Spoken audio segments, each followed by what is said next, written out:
Sección quinta. Obligaciones con cláusula penal y sanciones combinatorias. Artículo 790. Concepto.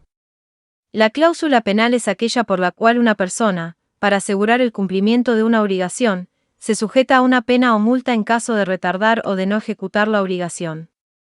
Artículo 791. Objeto. La cláusula penal puede tener por objeto el pago de una suma de dinero, o cualquier otra prestación que pueda ser objeto de las obligaciones, bien sea en beneficio del acreedor o de un tercero.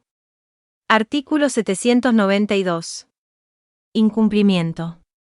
El deudor que no cumple la obligación en el tiempo convenido debe la pena, si no prueba la causa extraña que suprime la relación causal. La eximente del caso fortuito debe ser interpretada y aplicada restrictivamente.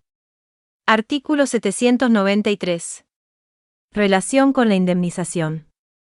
La pena o multa impuesta en la obligación suple la indemnización de los daños cuando el deudor se constituyó en mora, y el acreedor no tiene derecho a otra indemnización, aunque pruebe que la pena no es reparación suficiente. Artículo 794. Ejecución. Para pedir la pena, el acreedor no está obligado a probar que ha sufrido perjuicios, ni el deudor puede eximirse de satisfacerla, acreditando que el acreedor no sufrió perjuicio alguno.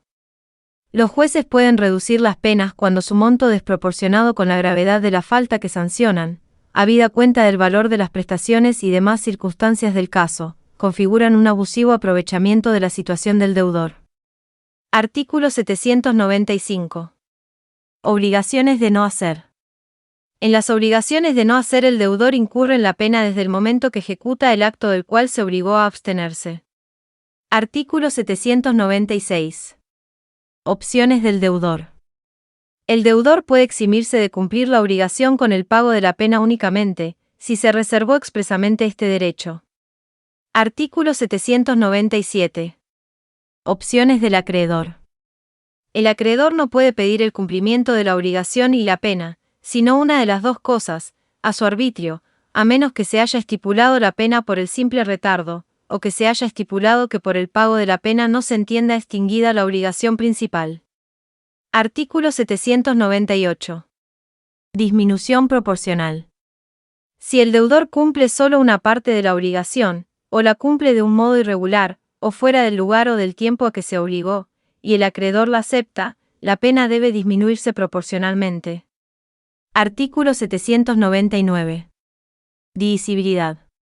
Sea divisible o indivisible la obligación principal, cada uno de los codeudores o de los herederos del deudor, no incurre en la pena sino en proporción de su parte, siempre que sea divisible la obligación de la cláusula penal. Artículo 800. Indivisibilidad. Si la obligación de la cláusula penal es indivisible, o si es solidaria aunque divisible, cada uno de los codeudores, o de los coherederos del deudor, queda obligado a satisfacer la pena entera. Artículo 801. Nulidad. La nulidad de la obligación con cláusula penal no causa la de la principal.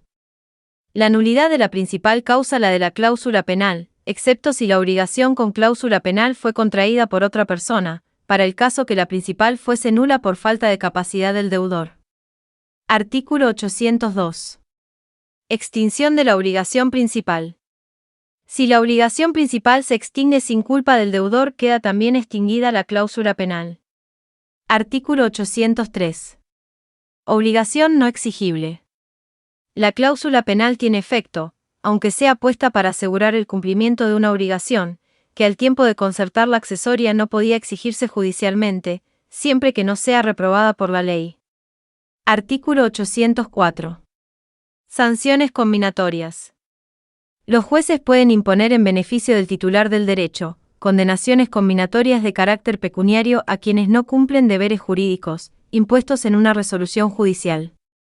Las condenas se deben graduar en proporción al caudal económico de quien debe satisfacerlas, y pueden ser dejadas sin efecto o reajustadas, si aquel desiste de su resistencia y justifica total o parcialmente su proceder.